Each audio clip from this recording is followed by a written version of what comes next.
It's been almost 1 month since the Bad Company 2 servers were shut down, and I finally managed to find some time to say a proper goodbye to the Battlefield Bad Company 2 by making this video.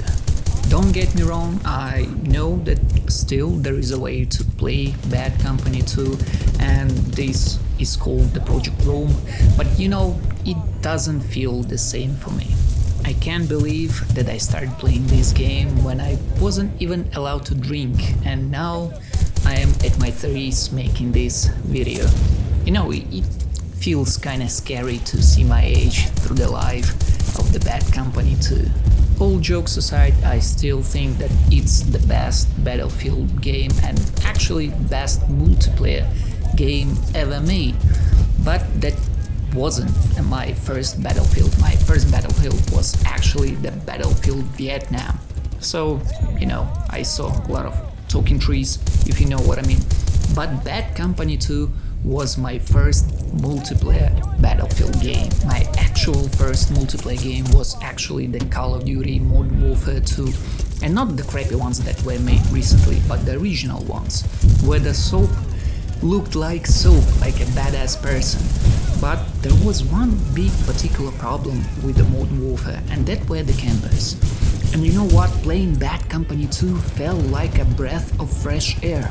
So if you see a camper that is sitting in a building and he killed you once or twice, it's not mandatory to enter this building anymore. You can just pick new tube or RPG and blow the bloody wall with this camper. So here we are with the first game-breaking thing that we implemented in a Battlefield, and that's destruction.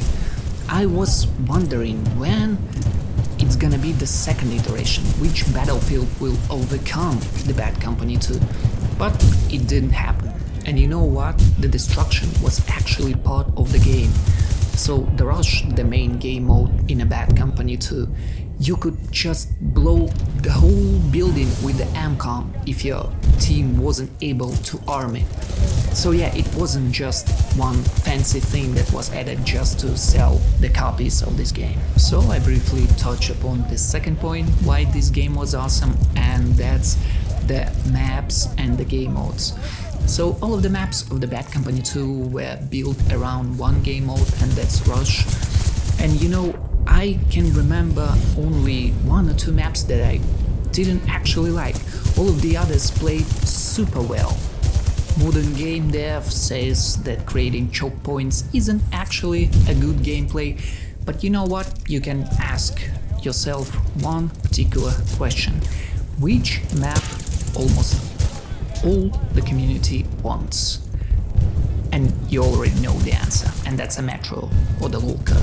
And that's the reason why actually the Redacted is currently 24/7 and a lot of people are playing it. So yeah, as I've said, maps were just bloody best. The third point, and that's actually the art style, the colors and the whole atmosphere of the war. And I don't actually remember anything like that. I believe you've seen a couple of videos of comparing the voice lines of the cringy operators in the new Battlefield compared to the old ones, and that feels like two completely different games, even though Bad Company was designed like some kind of a goofy and funny game to play. Okay, the fourth point, and actually I touched upon this in a previous one, and that's a goofiness, but we're gonna talk about the campaign, and it was hilarious, it was awesome, the best one. And this is a story about 4 misfits that are trying to complete the mission during the war, and you know what? Playing this campaign felt like a good old action movie. And you know what? A lot of people are saying that the second one took a more serious approach to the campaign. I briefly played the first one on the old PlayStation 3, as far as I remember, at my friend's house, and I also enjoyed it. But for me, Bad Company 2 was goofy enough to enjoy this game, and actually it's not that serious, especially compared to the modern shooters where developers trying to enforce players to play tactically and all that Bravo 6 going dark, clearing the buildings, do everything tactically. We are all tired of that. The fifth one, and I'm actually gonna dump everything else apart of what I've said. The sound of guns was so amazing. The guns sounded different in buildings and outside, depending on what terrain you're standing on. That was just awesome. Another one is the knife killing. I do not like those fancy animation that we currently have. I like the old ones that were in a bad company. They were quick and safe. You just kill a guy and move on. In addition, there was one particular concept that I really enjoyed, and that's the list of all people that you took the dog tags from. Can you imagine? You can see all the names of the people that you ever knifed. When you see things like that, you immediately understand that those developers really care about their game. Another one that is considered to be a problem, but I actually think that was a good thing, and that's a grenade spam. You know, it's imbalanced and you cannot control it. But you know what? This is the main thing, and this is the main idea of this game. It's fun. And the last one, and that's guns. Even though there were not that many of the guns, but you know, they all felt different. And actually, one of the good things is that you don't have to watch videos on YouTube about the builds, the best builds in the game. So the skill was on the first place. So, summarizing all up, I miss those days when I was skipping school, putting all albums of the AC/DC and just kept playing and playing this game. And I was enjoying it, even though there was not that many unlocks and skins and charms and all that unlockable crap that developers want us to unlock. Okay, with all that said, I'm still hoping that the DICE will finally add my favorite map from the Bad Company 2, and that's Port Valdez. And you know, I heard the rumors that the Atacama Desert is gonna be added, so yeah, there is still hope. The second part of this video is gonna be dedicated to the best DLC ever made.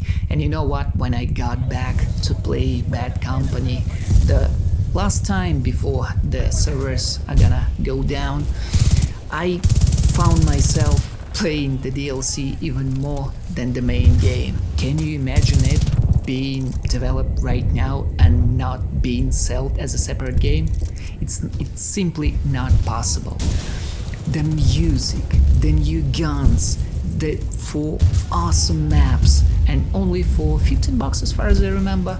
The DLC was just crazy and so enjoyable. It had its own atmosphere. You can see the gameplay right now on the screen.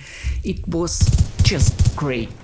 So, as you understood, I recall the Vietnam being my first battlefield. So yeah, the whole circle is now round up. So I started playing Vietnam and I ended up playing Vietnam, at least in terms of the Bad Company 2. Okay, I believe that this is the end. So yeah, just to summarize, Bad Company 2 brought DICE into the spotlight, and I don't feel like there is any other title that can bring back good old Battlefield but the Bad Company 3. So yeah, there is still hope. In the end, I just want to say, the king is dead, hail to the king. See you next time. Goodbye.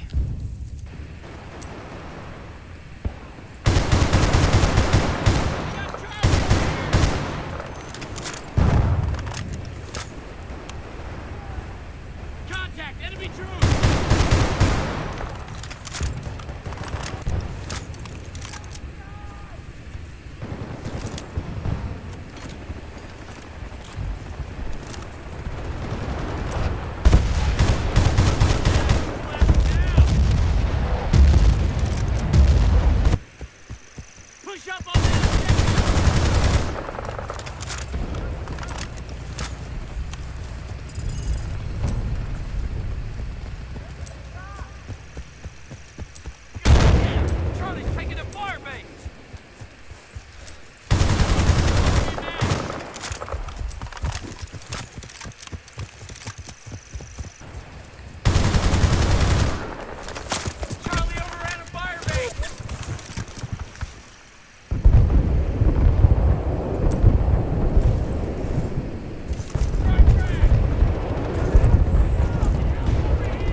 Vietnam was abruptly ended early. Okay, start again.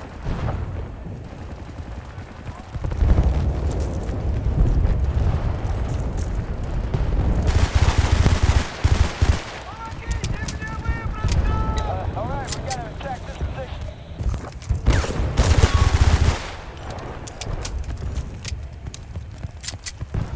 Hey, I got some hostiles in our AO.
Ого.